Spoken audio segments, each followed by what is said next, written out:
शुरू।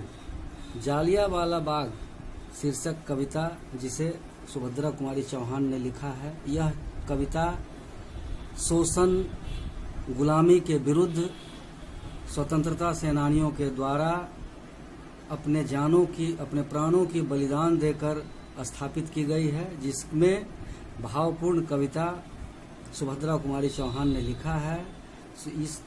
इस कविता के द्वारा हमारे समक्ष इतिहास की उस क्रूर घटना को दर्शाया है और हमारे सामने उससे हुए बदलाव पर भी हमारा ध्यान आकृष्ट कराया है।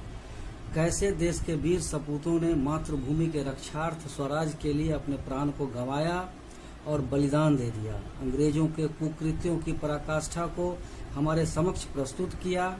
घटना से पूर्व जहां कोयल की मधुर आवाज लोगों के हृदय को मोह लेती थी, गोलियों की गड़गड़ाहट और उससे उपजी वेदना ने जैसे खुशियों को लील लिया।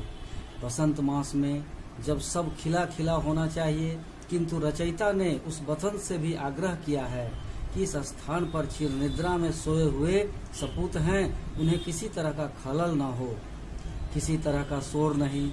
प्रकृति का नियम चक्र है कि प्रकृति प्रतिदिन बदलती रहती है, तो इसी तरह से बसंत का भी पुनरागमन हुआ है। कवि ने प्रकृति